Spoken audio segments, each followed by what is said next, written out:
Broadcast Service Radyo Pilipinas. Radyo Publiko ng Bagong Pilipinas para sa Bagong Pilipino. Naghahatid ng mahahalagang balita at impormasyon na guugnay ng pamahalaan sa sambayanan. Tulay sa himpapawid ng serbisyo publiko. Radyo Pilipinas. Radyo Publiko. Ang boses ng Pangulo. Sa Iloilo, Radyo Pilipinas. 585 AM. Philippine Standard Time, alas 4:07 sa hapon. Gikan sa hulot balitaan sa PBS, Radyo Pilipinas, Iloilo.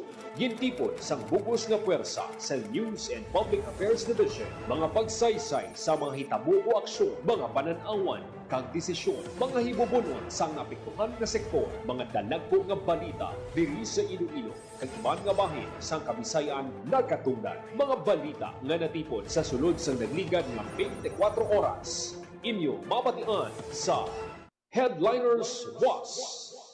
Kagkaroon, yari ang inyo PBS News Team.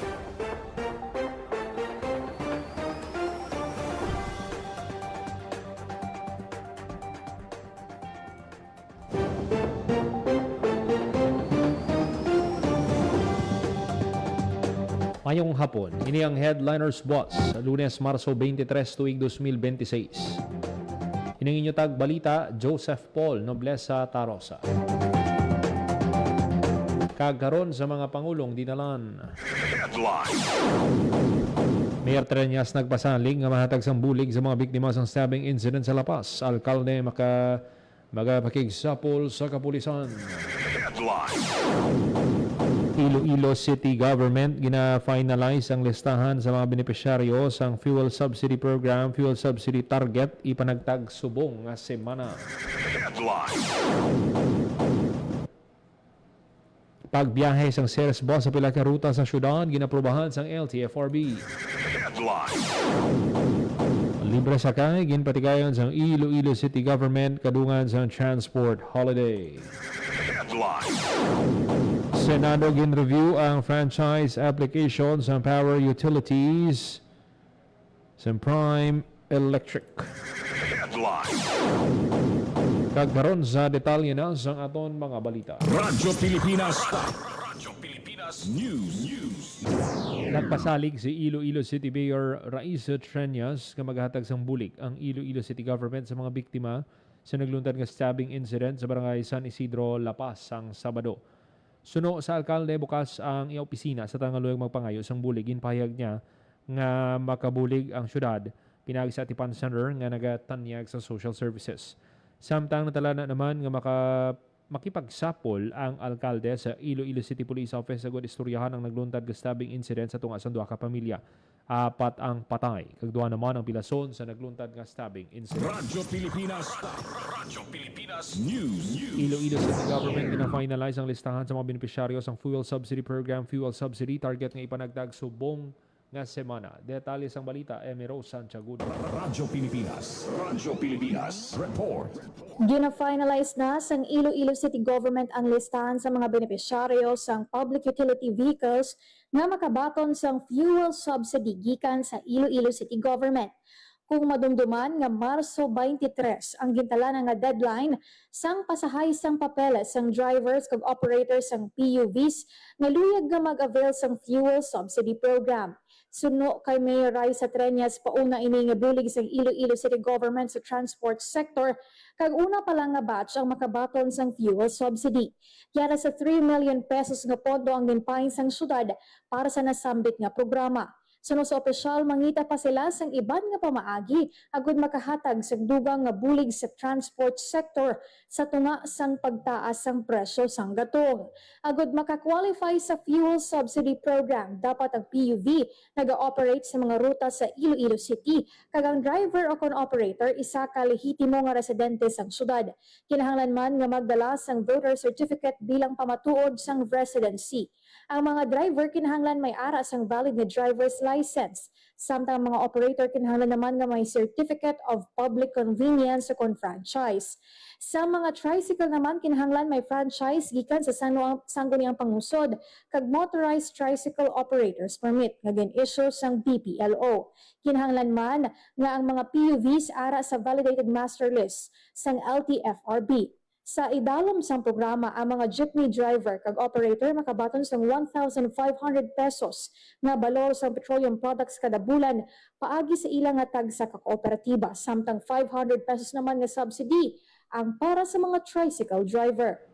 Para sa Bagong Pilipinas, Emerson Sugudo, Radyo Pilipinas, Radyo Publiko. Radyo Pilipinas. Radyo Pilipinas News. Kasunod sa ginahiwat nga transport holiday, ginatagan sang LTFRB 6 sang special permit ang Valyacar Transit Incorporated agad magbiyahe sa syudad sang Iloilo agad may masakyan ang mga pasahero. Lakip sa naaprubahan ng mga ruta sang LTFRB ang tagbak to city proper, ungka to city proper via CPU, ungka to city proper via diversion, mohon to city proper. Yara naman sa 13 pesos ang standard fare kag 10 pesos and 50 centavos sa mga estudyante, PWD kag senior citizen sa nagabiyahe ng mga Ceres Boss. Radyo Pilipinas. Radyo Pilipinas News. Libre sakay. Gin patigayon sang Iloilo City Government kadungan sa transport holiday. Detalye sang balita, Emiro Santiago. Radyo Pilipinas. Radyo Pilipinas. Report. Bilang sabat sa untat biyahe sang pila ka transport cooperative sa Lunes, nagpatigayon sa libre sakay program ang Iloilo City Government kadungan sang transport holiday. Tigduwa ka buses sang Iloilo City Government ang gin-dispatch sa Arevalo Plaza, Mandurriao Plaza kag Haro Plaza pakadto kag pabalik sa Plaza Libertad undi sa alas 6 sang aga tubtob alas 10 sang aga. Sa hapon naman ang libre sakay nagdulong sa mga pasahero pabalik sa Arevalo Plaza, Mandurriao Plaza kag Haro Plaza. Ang libre sakay naglawig tubtob alas 8 sa gabi. Ginpahayag ni Iloilo City Mayor Raisa Treñas nga ginarespeto niya ang transport cooperatives sa ilang nga pagpatigayon sa transport holiday agud magpanawagan nga pasakaan ang sukot sa presyo sa ilang nga mga pamasahe. Para sa Bagong Pilipinas, Emerson Sugudo, Radyo Pilipinas, Radyo Publiko. Radyo Pilipinas. Radyo Pilipinas News. Samtang sa ibang panaton nga balita, Radyo Pilipinas. Radyo Pilipinas News. nagtipon ang Senate Committee on Public Services nga ginapamunuan ni Senator Raffy Tulfo sa Marso 18, 2026 para ambalan ang duha ka prangkisa nga sakop sang kumpanya sang Prime Electric Holdings Incorporated. Ila ginambalan ang franchise extension request para sa Bohol Light Company Incorporated kay ang franchise expansion para sa More Electric and Power Corporation. Gimpresentar ni Roel Castro, President kag Chief Executive Officer sang duha ka utilities ang performance ng duha ka kumpanya. Iyagin detalye ang operational improvements kag justification sa likod sang mga legislative requests. Ang More Electric and Power Corporation nag-operate sa idalom sang legislative franchise sa Iloilo City sa sulod sang 6 ka tuig ang nagatingwa nga mas palaparon pagid ang coverage area sini. Ginalakipan sa proposal ang 7 ka mga munisipalidad sa 1st District sang Iloilo, gin-sponsoran ni Congresswoman Jeanette Garin bungod sa paghingyo sang pumuluyo. Kung matigayon, mangin kaupod sini ang 2 kag 4 distrito nga nauna nga nangin kabahin sa expanded franchise sang More Power. Gin-highlight ni Castro ang mga importante nga operational improvements sang More Power sumugod nga nag-operate ang power company sa syudad sang Iloilo. Natigayon nga mapanubo ang system loss umalin sa 28% sa 5% na gid lamang kagin padamo pagid ang customer base sini gikan sa 62,000 to 107,000 kagin panubuan ang system average interruption frequency index kag ang system average interruption duration index ang kapin 90%. Nagpabutyag man si Castro nga More Electric, Negros Power kag Bohol Light alunsay gina-manage sang Prime Electric Holdings sa may pinakamanubo nga electricity rates sa Visayas. Nakita naman sa mga government agencies ang compliant assessment ang duha ka utility. Suno sa Department of Energy, organisado ang reportorial kag iban nga requirements sa pang may dugang pangaprobisyon para sa mga regulatory layers. Ginkumpirma man sang Energy Regulatory Commission ang performance, system reliability, system loss kag power quality standards ng power company. Ang Bureau of Internal Revenue gin-verify ang regular tax filing kag mga balayran patimaan nga wala sang mga open cases. Nagpabutyag man ang Securities and Exchange Commission nga compliant sa mga reporting requirements ng power company kag sila maga-submit sang opisyal nga possession paper. Wala naman sang pagpamalabag ang Philippine Competition Commission. Nagsumiti man ini sang possession paper Marso 23, 2026. Radyo Pilipinas News.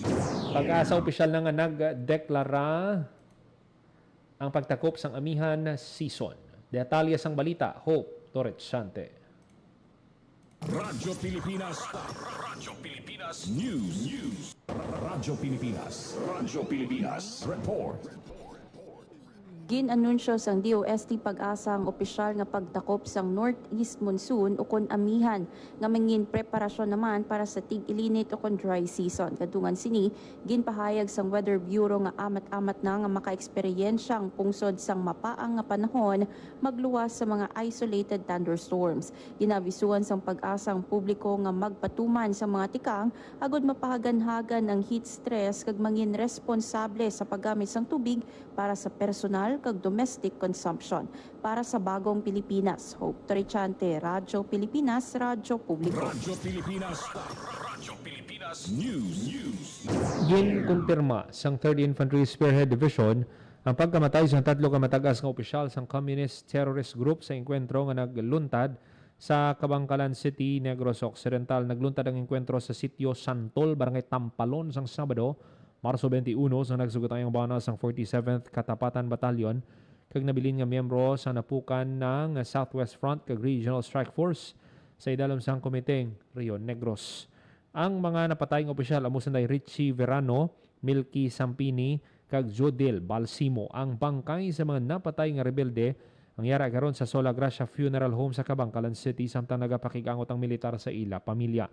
Sunod kay 3rd Infantry Division Commander Major General Michael G. Samson, natagaan na sang hustisya ang kamatayan sa inosente nga sibilyan nga mga sibilyan nga ginpamatay sa mga high-ranking CTG remnants. Gipasiguro ni Samson nga paday ng operasyon sa militar batok sa mga nabilin na rebelde nga naghimo sang krimen sa komunidad. Radyo Pilipinas News. Samtang sa ibang panaton nga balita, Radyo Pilipinas News. pagpatukod sang feed center para sa mga dairy farmers sang Western Visayas sugura na. Detalye sang balita, JP Herbas. Radyo Pilipinas Report. Sugura na sang National Dairy Authority kun NDA ang pagpatukod sa Western Visayas Feed Center sa Ginubatan, Lucena. Tuyo sang sininga proyekto nga panubuan ang bilis sa mga ginabaligya nga feeds, pabaskugon ang produksyon sang gatas, kag pasangkuron ang mga support services para sa magagmay nga dairy farmers sa rehiyon. Sa nauna nga interview kay Vicente Bitola Namisa III, Acting Department Manager sa NDA Western Visayas, ginpaatag sininga sa tion nga mangin operational na ang sentro, ginalauman nga makahimo ini sa mga corn silage kag pelletized concentrate nga mangin available sa merkado kag mas barato kung ikumpara sa mga commercial feed. Dugang pa ni Betola Namisa, ginalauman man nga magasaka sang 12% ang numero sa mga dairy animal sa rehiyon. Magluwas sa feed center, itukod man sa 3 hektarya nga duta sang New Lucena Municipal Government ang Western Visayas Regional Office ng NDA nga ginalauman nga magapadasig sa pangdulong sang technical assistance, training kag enterprise support sa mga dairy farmer. Para sa Bagong Pilipinas, JP Herbas, Radyo Pilipinas, Radyo Publiko. Radyo Pilipinas News. Ginapahibalo sang National Irrigation Administration Halao River Multi-Purpose Project Stage 2 nga nagapatuman sila sang 4-day work week. Angot sa ginapatuman nga Memorandum Circular 114 Series of 2026 ang opisina sang presidente ni Memorandum Circular 28 and 29 Series of 2026 at JRMP2 Memorandum Circular 51 Series of 2026 ang Project Management Office ng NIA Halao River Multi-Purpose Project Stage 2 nga may opisina sa NIA Compound Barangay Tacasaro Distrito Sangharo Syudad sang Iloilo kag Satellite Office sa Barangay Alibunan Banwas sang Kalinog magapatuman sang compressed 4-day work week umpisa Marso 23. Para sa kasayuran sa tanan, iyari ang bag-o nga schedule sang PMO. Lunes alas 7:45 sang aga tubtob 6:45 sang gabi. Martes tubtob Huwebes alas 8 sang aga tubtob alas 7 sang gabi. Biyernes seradong opisina kapang padayon ang pagtrabaho sa field. Inapanugyan ang tanan nga may mga transaksyon sa PMO nga magsunod sa sini nga schedule. Radyo Pilipinas News. Samtang sa ibang panaton nga balita, Radyo Pilipinas News. from training to teaching, Women's SLPA sa Kalibo nagpanguna sa potholder making workshop sa isa ka mall. Detalye sang balita, Marian Grace. Radyo Pilipinas Report.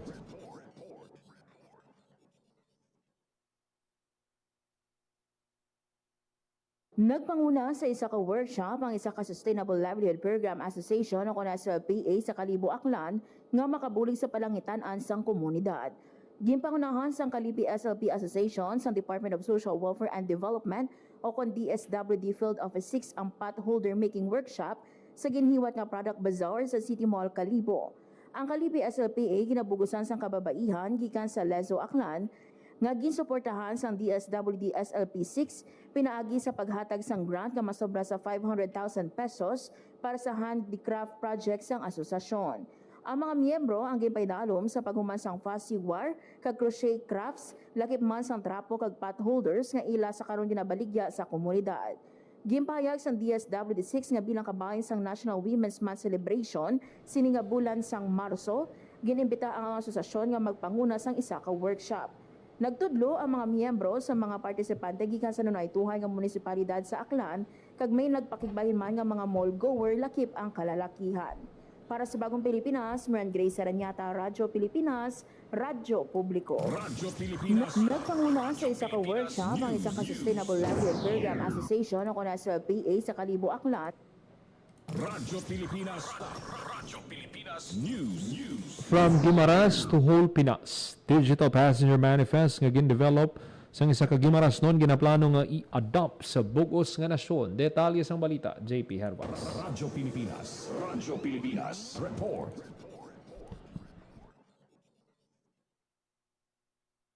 Ginaplano sang Maritime Industry Authority o kun Marina gapasang karon pa ang paggamit sang Digital Passenger Manifest agud masiguro nga na-record ang tanan nga pasahero kag matap na ang overloading sa barko. Ini ang ginpabutyag sang Marina kasunod sang ila pagbiyahe sa Iloilo padulong Guimaras kun sa diin nakitaan ang paggamit sa mga moderno nga sistema sa pagkuha sang manifesto sa nagatabok nga mga pasahero. Isa sa maini ang manifesto nga gin-develop mismo sa isa ka Guimaras noon sa handom nga madula na ang huol sa pagsulat sa tradisyonal nga manifesto ilabi na sa mga nagadali nga pasahero. Suno kay Zaira Aldana, lead programmer sang Manifesto.ph kag Chief Technology Officer sang Architect Incorporated, ang manifesto isa ka automated passengers manifest system nga naga-digitize ang pre-departure documents sa mga small to medium domestic passenger shipping services sa Pilipinas.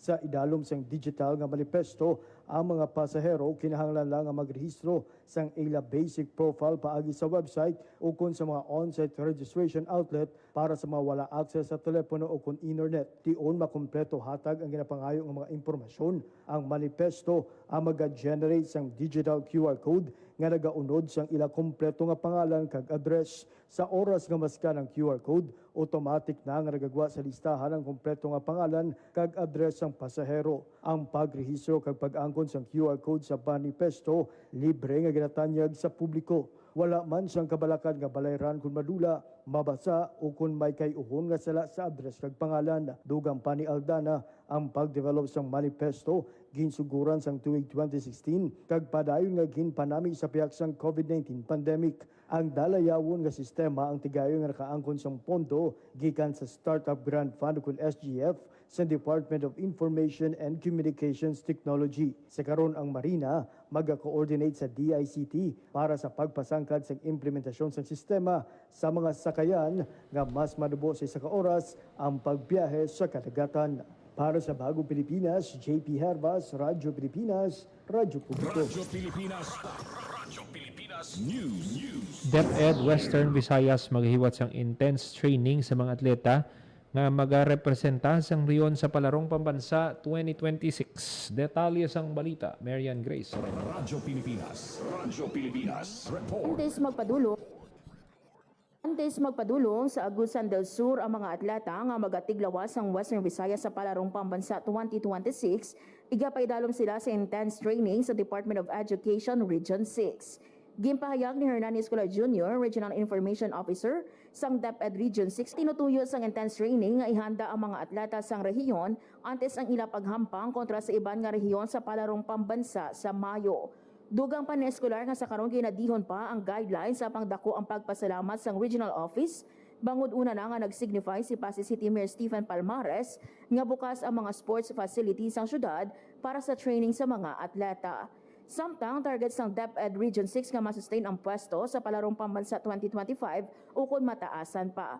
Madumduman nga third place ang Rayon sa East ang tinalikdan nga tuig nga Palarong Pambansa, kung sa tingin second place ang Calabarzon kon Region 4A, kag overall champion ang National Capital Region kon NCR. Para sa Bagong Pilipinas, Maren Grace Aranyata, Radyo Pilipinas, Radyo Publiko. Hintay-hintay magpadulong sa Agusan del Sur ang mga atleta nga magatiglawas ang Western Visayas sa Palarong Pambansa 2026, igapaidalom sila. Radyo Pilipinas. Radyo Pilipinas News. 59 hard on the spot sa first quarter job fair sang Peso, Bacolod City. Detalye sang balita, JP Herbas. Radyo Pilipinas. Radyo Pilipinas. Report. Nagdangat sa 59 ka job seeker ang hard on the spot sa gidhiwat nga first quarter job fair sa Peso, Bacolod City. Sunod sa Bacolod City Government, ang numero nagasimbolo sang paglaom, pagpaninguha kag bag-o nga kahigayunan para sa madamo nga Bacolodnon nga nagapangita sa mas maayo nga bus damlag para sa ila kaugalingon kag pamilya. Nebuluan nga ang job fair nga gidhiwat sa Marso 21 ang ginpasakupan sang 2,265 ka aplikante sa diin 1,570 ang nangin kwalipikado. Para sa Bagong Pilipinas, JP Hervas, Radyo Pilipinas, Radyo Publiko. Radyo Pilipinas News. Boracay, ginabi-abi ang pagbalik sang Crystal Serenity. Detalye sang balita, Hope Torrechante. Radyo Pilipinas. Radyo Pilipinas. Report. Iwat nagbisita sa isla sang Boracay sa Aklan ang Crystal Serenity sang Crystal Cruises Marso 23. Inina ang ikaduha nga pagbisita sang barko sa Boracay makaligad ang 8 ka tuig sang nag-maiden call ini sang Marso 10, 2018. Mainit nga ginabi-abi sang isla ang luxury vessel sakay ang 700 ka turista. Halin sa Palawan ng barko kag sunod nga padulungan ang Manila.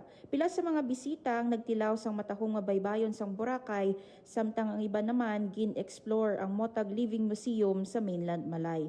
Sunod sa Malay Boracay Tourism Office ang pagbalik sang barko sa isla, pakita sang padayon nga appeal sang Boracay Island bilang premier cruise destination. Para sa Bagong Pilipinas, Hope Torrechante, Radyo Pilipinas, Radyo Publiko. Radyo Pilipinas. Radyo Pilipinas News. Mga IP kag PWD scholar sa provincial government nga nagkuha sang pasinawan nakabaton sang assistance. Detalye sang balita, Hope Torrechante. Radyo Pilipinas. Radyo Pilipinas. Radyo Pilipinas. Report. Nakabaton sang financial assistance ang 4 ka indigenous people scholars kag 3 ka persons with disability scholars sang Iloilo Provincial Government. Kada isa sa ila nagbaton sang 10,000 pesos nga bulig gikan kay Governor Arthur Defensor Jr. bilang bulig sa ila pagkuha sang board exam. Sunday scholars Jonami Longkino, James Hetfield Ande, Jenny Rose Caparida kag Jeter Ray Aldamar nagkuha sang licensure examination for professional teachers, samtang si Jonalyn Casten nagkuha naman sang criminology licensure examination. Sunday scholars JV Karumba, Desiree Fihiliano kag Annalie Viray nagkuha man sang licensure examination for professional teachers kag nagahulat na lang sang resulta sang pasinawan. Ginhatag ang financial assistance sa idalom sang Provincial Ordinance No. 2024-321 kag gin-sponsor ni Anay Vice Governor Christine Tingting Garin. Para sa Bagong Pilipinas, Hope Torrechante, Radyo Pilipinas, Radyo Publiko. Radyo Pilipinas. Radyo Pilipinas News. Anom ka estudyante sa isa ka bulutuan sa San Miguel, Iloilo, ginpaidalom sa remedial tutorial session sa bulig sang Pantawid Pamilyang Pilipino staff kag youth volunteers. Detalye sang balita, Marian Grace Aranyata.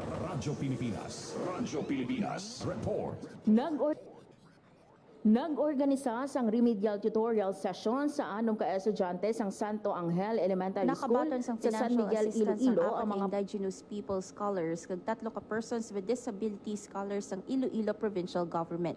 Kada isa sa ila nagbaton sang 10,000 pesos nga bulig gikan kay Governor Arthur Defensor Jr. bilang bulig sa ila pagkuha sang board exam. Sunday scholars Jonami Longkino, James Hetfield Ande, Jenny Rose Caparida kag Jetta Ray Aldamar nagkuha sang licensure examination for professional Nag-organisa teachers. sang remedial tutorial Samtang si session Jonalyn sa anong ka-estudyante sang Santo Angel Elementary School sa San Miguel, Iloilo ang mga Pantawid Pamilyang Pilipino Program o kon 4P staff kag ang youth volunteers. Sining karon lang natapos na sa mga learner ang ikatatlo nga session nga nagatuyo nga buligan ang mga non-readers nga i-develop ang reading skills kag i-enhance ang performance sa National Achievement Test o KONNAT, partikular sa English, mathematics kag reading comprehension. Ang sessions ginhiwat kaupo ng San Miguel Municipal Operations Office kag ang buluthuan sa pagbangunan ni head teacher na ni V. Pastelero kaupo ang duwa ka licensed professional teachers nga Sanday Maria Lisel Takaysan nga anay municipal exemplary child kag Joliesa Aldamar nga mga pareho nag-volunteer para sa inisyatibo. Para sa Bagong Pilipinas, Maren Grace Aranyata, Radyo Pilipinas, Radyo Publiko. Nag-organisa sang remedial tutorial session sa anong ka-estudyante sang Santo Radyo Pilipinas. Radyo Pilipinas News. Samtang sa ibang panaton nga balita, nagpakuha sang dugo ang pila ka personnel sang Land Transportation Office sa Western Visayas kasunod. Sang ginpatigan nga bloodletting drive, dugo mo kabuhi ko sa March 21. Mismo si Regional Director Attorney Godioso Eduspan kag Assistant Regional Director Jack Kunlo ay nagpabutyag sa suporta sa aktibidad nga gin-organisar sa Western Visayas Transport Cooperative Incorporated Iloilo City Government, Iloilo City Police Office sa Medical City Hospital. Lakip sa nagdonar sa dugo si Director Eduspan ng pila ka LTO-6 personnel. Magluwas sa law enforcement, magpagpanawagan sa road safety bugos ang suporta sa LTO para sa kausa si kaayong lawas kag pagkinahanglanon sa dugo. Radyo Pilipinas. Radyo Pilipinas News. Saludo ang provincial government sang gimaran sa tanan nga atleta, coaches kag officials nga nagrepresenta sa probinsya sa bag-o lang natapos nga WEVRA 2026 sa Pasig City. Sa pagpasakop sa probinsya, 17 ka gold, 36 ka silver, 49 ka bronze ang dadagaan sang gimara sa secondary level. 14 ka gold, 19 ka silver, kag 23 ka bronze ang nakuha sa probinsya. Samtang sa elementary level, 1 ka gold, 12 ka silver, kag 17 ka bronze ang nadagan sa mga atleta. Sa pangkabilugan, ika-6 ang probinsya sa 8 ka schools division office nga nagpasakop sa regional meet. Radyo Pilipinas. Radyo Pilipinas News. Ginapabugal sang lokal nga panguluhan sa Miag-aw ang student athlete nga si Keith Cyrene Frihiliano matapos gimpasidunggan nga most bemedal athlete sa archery sa bag-o lang natapos nga WEVRA Amit. Daog sang 6 ka gold si Frihiliano sa 60-meter distance, 70-meter distance, 1,440 round, Olympic round team event kag mixed team. 2 ka silver naman sa 30-meter distance kag 50-meter distance ang nakuha sa student athlete. Si Keith Cyrene nag-eskwela sa Gimbal National High School kag residente sang Barangay San Rafael, Miag-aw. Sa kadalagan ni Keith, magapasakop siya sa Palarong Pambansa 2026 sa Agusan del Sur. Radyo Pilipinas. Radyo Pilipinas News.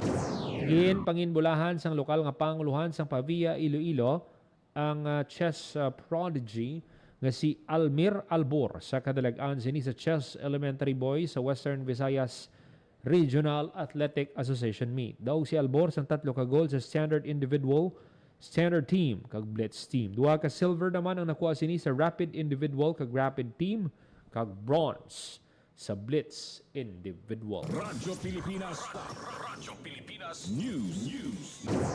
Nagpangibabaw ang Gimarasnon gymnast nga si Maria Catarina Elia Ganghe Tanalion nga nagtiglawan sa Schools Division Office of Iloilo City matapos gindominar ang rhythmic gymnastics sa elementary level sa WEVRA Amit. Nagpangibabaw si Tanalion sa rhythmic gymnastics matapos magdaog sang 4 ka gold, 1 ka silver, kag 1 ka bronze. Ang rhythmic gymnastics, isa ka pinasahi nga sport, matun-an sa mga pumalasakop ang disiplina, koordinasyon, flexibility, samtang nag-perform. Tuman gid ang kalipay sang pamilya ni Elia sa nalabot sang ila anak sa rhythmic gymnastics. Si Maria Catarina Elia Ganghe Tanalion tumandok sang Jordan Guimaras kag nagaeskwela sa Ateneo de Iloilo.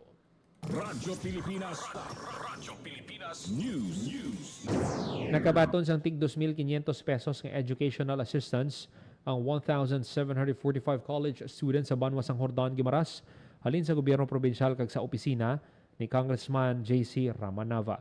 Sino kay Governor Nava, nakatutok ang lokal nga panguluhan sa padang nga suporta sa edukasyon bungo ng youth empowerment kabahin sang ila prioridad. Gimpasiguro sa opisyal nga tinguan gid nila kag sang national government nga matigayon ang tanan nga kinahanglanon sa mga estudyante.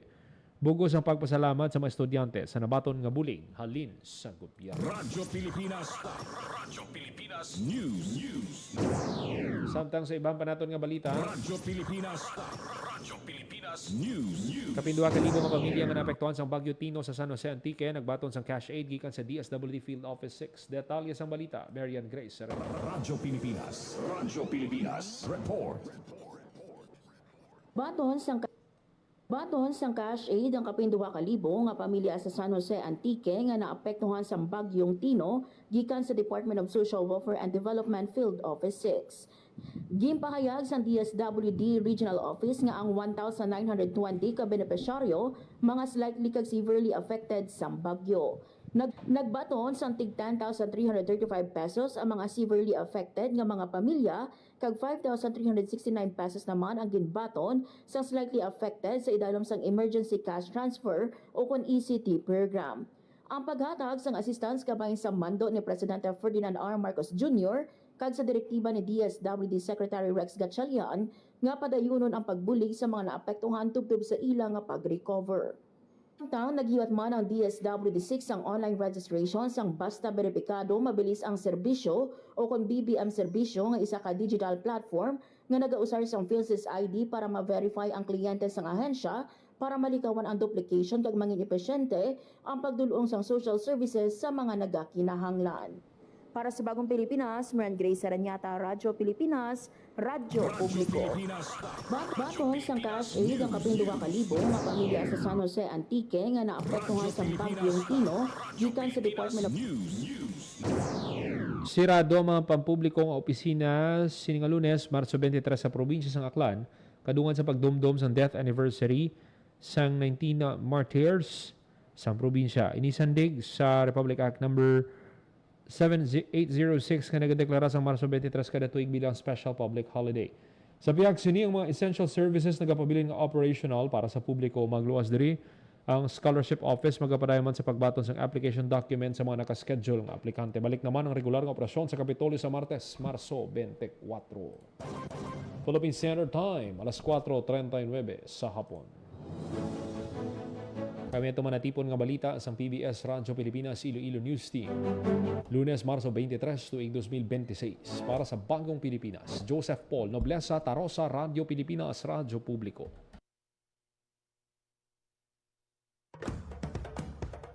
Ito ang Presidential Broadcast Service Radyo Pilipinas Radyo Publiko ng Bagong Pilipinas para sa Bagong Pilipino.